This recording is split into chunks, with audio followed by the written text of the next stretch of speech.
వీడేంది రామకోటికి ఇట్లా రాస్తున్నాడా ఏంది పేపర్లకు దండం పెట్టుకుంటున్నాడు.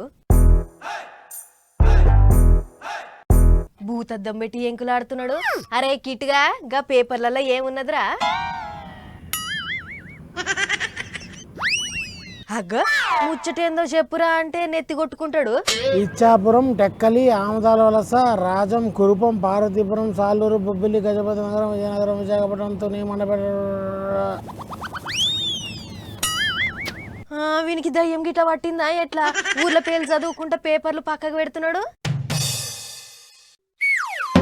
అరే కిట్గా ఏమైందిరా? ఏంది సంగతి?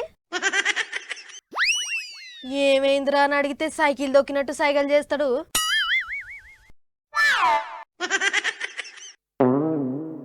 ఓహో సైకిల్ పార్టీ వాళ్ళ లిస్ట్ లో పేరు లేదా? పోతే పోని ఇంకో లిస్ట్ ఉంటదేమో లేరా? ఏంది గ్లాస్ పార్టీ వాళ్ళ లిస్ట్ లో కూడా పేరు లేదా? ఆయనగా సైగలేంద్రా బాధతో నీ నోట్లకి వెళ్ళి మాటలు వస్తలేవా? కామ్గా ఉంటే బాధపడుతున్నా అనుకుంటాడావా మంజు? కాదు కాదు, సంయమనం పాటిస్తా ఉండా. ఈ లిస్ట్ లో కాకపోతే ఇంకో లిస్ట్ లో ఉంటుంది పేరు. నేను ఆశాబాహుణ్ణి మంజు. ఆయన నువ్వు అన్ని పార్టీలకు అప్లై చేసుకున్న ఆల్రౌండర్ కదా. చెప్పినా కదా మంజు, నేను ఆశాబాహుణ్ణి. ఈ లిస్ట్ లో కాకపోతే ఇంకో లిస్ట్ లో ఉంటది, ఈ పార్టీలో కాకపోతే ఇంకో పార్టీలో ఉంటది, అంతే. టికెట్ రాలేదని పొట్టు పొట్టు లొల్లులు చేస్తుర్రా కొంతమంది. నువ్వేంద్ర గిట్లా సైలెంట్ గా ఉంటున్నావు? 175 స్థానాల్లో యాడో ఒక సాట యాదో ఒక పార్టీలో యాదో ఒక టికెట్ నా కోసం ఉంటుంది మంజు. వెయిట్ చేస్తా అంతే. అందరు గట్ల అనుకుంటలేర్రా, అప్పుడే ఫ్లెక్సీలు జింపి వారేస్తుర్రు. సెకండ్ లిస్ట్ కాకపోతే థర్డ్ లిస్టు, ఉంటే ఫోర్త్ లిస్టు.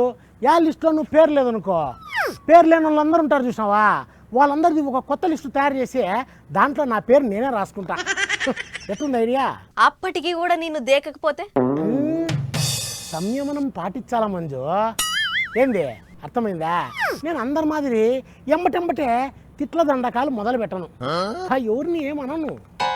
సంయమనం, ఓపిక, ఇది చాలా ఇంపార్టెంట్ కదా. ఈ ఆశ పాడుగాను ఆశ ఆశ అనుకుంటేనే గోషి కిందకి నీళ్లు తెచ్చుకుంటుర్రు కొంతమంది. నీ పరిస్థితి కూడా అట్లనే అవుతుందేమో. జర్ర పైలం రాకిట్టు. ఇంకొక వారం రోజుల్లో లిస్టులన్నీ బయటకు వచ్చేస్తాయి. అప్పుడు కూడా నా పేరు లేదనుకో, సంయమనంలా వంకాయలా కిట్టుబాడంటే ఏందో చూపిస్తా, వస్తా. లిస్ట్లో పేరు లేదని లీడర్లంతా చించిపారేస్తుంటే మా కిట్టుగాడు మాత్రం ఆశా దోష అంటున్నాడు. ఒకటి కాకపోతే ఇంకో లిస్టు అని అంటున్నాడు.